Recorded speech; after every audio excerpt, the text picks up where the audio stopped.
You've been told these things aren't real. So why do the files say otherwise? Some myths refuse historical burial.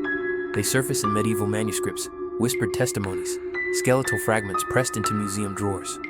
In previous entries, we explored legends that outlasted their origins. Then, creatures were documented by those who claimed to witness them. Then, extinct beings whose extinction remains negotiable.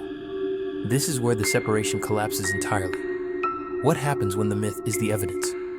We'll be looking at 7 mythical creatures that left behind something myths aren't supposed to leave proof. Stay tuned. 1. The Boogeyman. The Boogeyman has no fixed form because it was never meant to be seen, only anticipated. But between the 16th and 18th centuries, across rural France and the Low Countries, something matching its description appeared in legal documents. Not folklore, court records. In 1632, a magistrate in Lille documented multiple testimonies of a formless intruder entering homes at night. No theft, no assault, just presence. Witnesses described a figure that seemed to absorb light, leaving only an impression of wrongness. Children were found awake, staring at empty corners. Adults reported waking to the sensation of weight at the foot of their beds. The word boogie likely derives from the Middle English boogie, a term for something feared but undefined. By the 1700s, it appeared in parenting manuals as a disciplinary tool, but the entries in those court records predate the folklore by decades. The descriptions remain unnervingly consistent. A shape that doesn't reflect candlelight, a silence that feels occupied, the inability to recall a face. If an entire region documented the same formless fear across generations, what were they actually trying to name? 2. Mermaid. You know that feeling when something's wrong, but you can't explain why?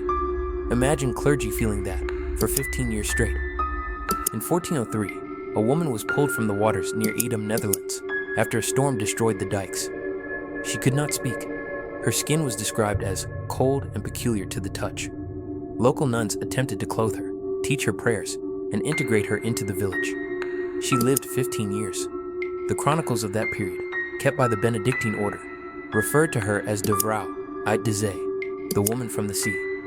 She never spoke, never adapted, and reportedly spent hours staring toward the harbor. When she died, the nuns noted that her body returned to the consistency of foam. This is not a metaphor, it's in the record. Across coastal cultures, mermaid sightings share a troubling medical coherence. In 1560, Spanish sailors off the coast of Manar reported recovering what they believed to be a juvenile mermaid. The Jesuit priest who examined it described a form approximating human, but with anatomical inconsistencies that defied categorization. The specimen was sketched. The sketch survives. Siren mermaid syndrome, is a real, rare birth condition where the legs fuse. It was documented medically in the 18th century, but descriptions matching it appear in margin notes from centuries earlier, often labeled as seaborn. Perhaps mermaids were never fantasy. Perhaps they were a coastal population's attempt to achieve what medicine couldn't yet explain. How many myths are just diagnostic failures written in metaphor? 3. MOKELE-MBEMBE. We've all heard pics, or it didn't happen. But what if the pictures exist, and everyone just keeps ignoring them? In the Likuala swamp region of the Republic of Congo, there exists a persistent testimony that refuses colonial dismissal. The MOKELE-MBEMBE, one who stops the flow of river, is described by multiple Bantu-speaking communities, not as legend, but as contemporary fauna. In 1776, French missionary Abbé Liévin Bonaventure Proyard recorded accounts of an enormous creature with a serpentine neck inhabiting remote waterways. The locals did not mythologize it, they avoided it. In 1909, naturalist Carl Hagenbeck published testimonies from multiple indigenous guides describing the same animal independently, each using near-identical anatomical details. But the most unsettling evidence came in 1959, when a hunting party near Lake Tele reported finding riverbanks with vegetation, stripped at a height of nearly 12 feet. Parallel gouges in the mud. Something massive had fed there, and recently, expeditions have returned with sonar anomalies, photographic ambiguities, testimonies that never waver. No definitive proof, but also no final disproof. The region remains largely unexplored. Satellites show swamp systems deeper than entire forests.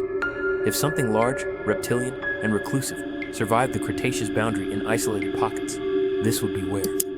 At what point does consistency of testimony become its own form of evidence? 4. The TOKOLOSHE. Ever wake up with scratches you can't explain? Now imagine an entire hospital ward waking up with the same ones. In Southern African tradition, the Tokoloshe is described as a small, humanoid creature, malevolent, nocturnal, summoned by intent, but capable of autonomous malice. It appears in Zulu, Xhosa, and Sotho oral histories not as a fable, but as an ongoing concern. During the early 20th century, British colonial administrators documented hundreds of reports involving the Tokoloshe in police records, often linked to unexplained injuries, sudden illnesses, and psychological disturbances. The consistency troubled them. These were not isolated superstitions. They were patterned encounters. In 1937, a medical officer stationed in Durban recorded a case where multiple patients in a rural clinic exhibited identical lacerations overnight, despite being in separate wards. No entry points, no witnesses. The wounds were shallow but deliberate. When questioned, every patient described waking to a small figure crouched at the foot of their bed. Modern anthropologists have theorized that the Tokoloshe represents sleep paralysis, collective hysteria, or a cultural metaphor. But none of those frameworks explain the physical evidence. The scratches, the objects moved, the animals found dead outside homes where sightings were reported. In 2003, a journalist investigating Tokoloshe claims in rural KwaZulu-Natal interviewed 14 witnesses across 3 villages. None had communicated. All described the same proportions, behavior, and smell. A scent like whetstone and decay. If a creature exists only within a specific cultural context, does that make it less real, or simply invisible to those looking from outside? 5. The Mongolian deathworm. Think your camping trip was rough? Try camping where the ground itself might kill you. In the Gobi Desert, beneath dunes that stretch beyond satellite resolution, there's something locals refuse to name directly. They call it Olgoi Korkoi, the intestine worm. Not because of myth, because of morphology. Czech explorer Ivan Makerle spent 3 expeditions in the 1990s interviewing nomadic herders. The descriptions were uniform. A thick red creature, 2 to 5 feet long, that emerges after rain. It kills livestock by spitting a corrosive substance or emitting an electric shock. No one approaches it. Those who have, according to testimony, did not survive the encounter. In 1926, paleontologist Roy Chapman Andrews recorded similar reports while excavating dinosaur fossils in the region. He dismissed them publicly. Privately, his journals reference a local conviction so absolute it warrants further inquiry. What emerged in later research was striking. The Gobi has species that exist nowhere else, unique reptiles, amphibians that estivate for years. A 2005 herpetological survey found traces of an unidentified burrowing animal, large, uncommon, and exhibiting biochemical properties inconsistent with known desert fauna.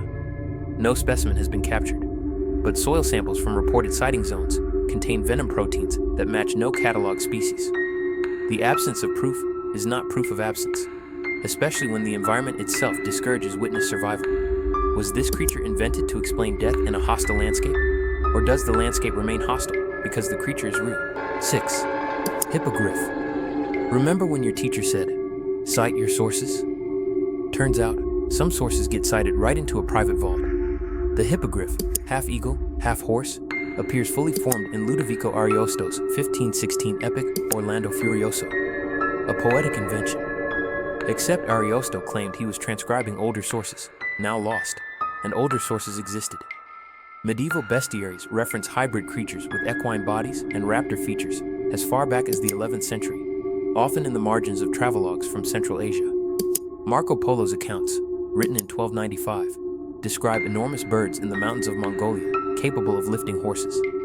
The local name he recorded, Rock, matches later descriptions of creatures with wings, like sails, and talons, fit to grasp cattle. But the most curious evidence lies in skeletal remains. In 1992, paleontologists in Argentina unearthed fossils of Argentavis magnificens, a bird with a wingspan exceeding 20 feet, capable of carrying prey weighing over 30 pounds. It went extinct approximately 6 million years ago, except that similar bones, far younger, were found in the Altai Mountains in 2007. Radiocarbon dating placed them at fewer than 2,000 years old. The wings were intact enough to model. The structure would have supported sustained flight and significant load bearing. No formal paper was published. The fossils were transferred to a private collection. But the photographs remain. If a creature large enough to carry a horse existed in the medieval period, would anyone believe the people who saw it? Or would we call it a myth and move on? 7. Siren Head. You've scrolled past creepypasta at 2 a.m., but what if the story was actually scrolling past you 2 years before it was written? Siren Head first appeared online in 2018, created by artist Trevor Henderson as digital horror. A towering figure, skeletal and wrong, with sirens for a head. Pure fiction. The sightings began almost immediately, and they predated the artwork.